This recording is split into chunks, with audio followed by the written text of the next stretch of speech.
Okay, so in the world of scholarly publishing, there is a massive storm brewing, and it's called generative AI. It's not just some new tool, it is completely reshaping how research gets made, submitted, and even read.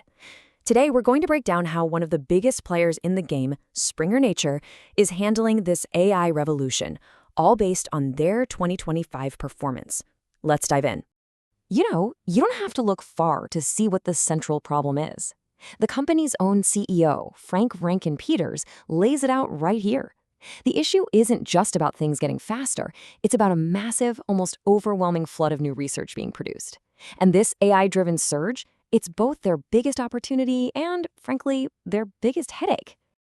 And really, that gets us to the heart of what's going on. This isn't just a story about a company adopting some new tech. No, this is a high-stakes game. It's about building two critical defenses, one financial, one technological, to protect their empire, while at the same time fighting off a brand new kind of threat that AI itself created. So, first things first, let's follow the money. How do you protect your revenue when the old, reliable subscription model is starting to slow down? Well, you build a really strong financial moat. And Springer Nature's strategy here is basically a masterclass in shifting to a new model, open access.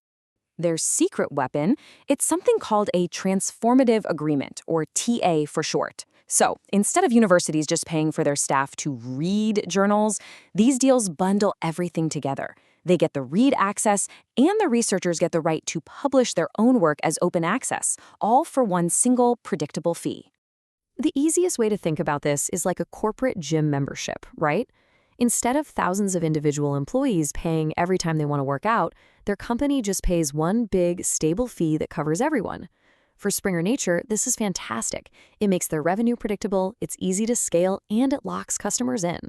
And here's why that's so smart from a business perspective. First, they sign these deals for multiple years, usually about 3.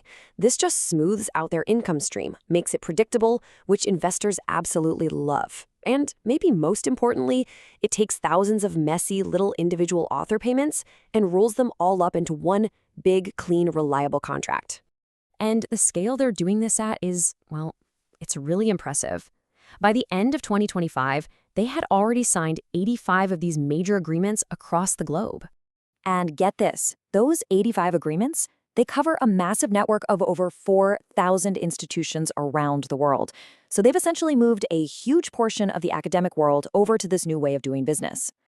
This chart right here shows you exactly why they're doing it. The old subscription model, it's barely growing, just 1.8%. Now, compare that to the really strong growth they're seeing from open access. This isn't just a small change in direction. They are sprinting to where the future of the industry is headed. Okay, but a financial moat, no matter how strong, just isn't enough when you're dealing with AI. You also need a technological one. So let's take a look at how Springer Nature is building its very own AI engine to not just get by, but to actually win. At the very heart of this tech strategy is a platform called Snap. That's the Springer Nature article processing platform. Think of it as their proprietary in-house system that's designed to handle that flood of research we talked about with industrial-level efficiency and, this is the key part, quality control. And believe me, this is where the money is. I mean, just look at this chart.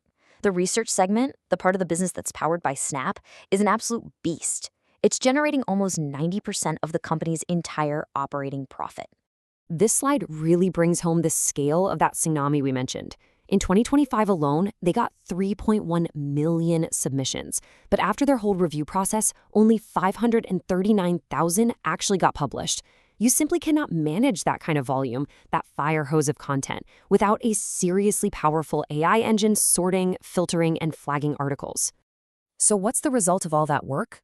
Well, here's the payoff. This number proves the AI strategy is working. Since 2019, because of the efficiencies they're getting from platforms like Snap, their cost per download has dropped by about 54%. That is a huge win on the operations side. But Snap isn't just about being faster or cheaper. It's also a fortress. They've built a whole suite of AI tools they call their Integrity Firewall. It's designed to automatically detect weird, non-standard phrasing from AI paraphrasers, find irrelevant citations, spot manipulated images. It can even flag pure nonsense text that comes from these fraudulent paper mills. So this isn't just about cutting costs. It's about defending their most precious asset, trust. And that brings us to the final act of this story, the verdict. Because after all the brilliant financial and technological moats they've built, the single biggest threat they face comes from the very same technology they're now embracing. Now here's the crucial part.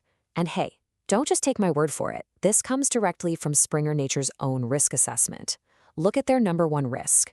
It's not the market changing. It's not some new technology. No, it's research integrity, the threat of AI-driven fraud. They rate it as likely to happen with a potential financial hit of over $11 million. So let's boil this whole thing down. What's the bull case versus the bear case? Well, the bulls are going to point to the power of brands like Nature, the incredible efficiency they're getting from Snap, and all that predictable locked-in revenue from their TAs.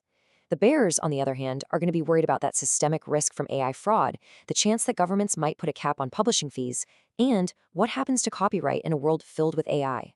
Which leaves us with a really fundamental question, not just for this company, but for the future of knowledge itself.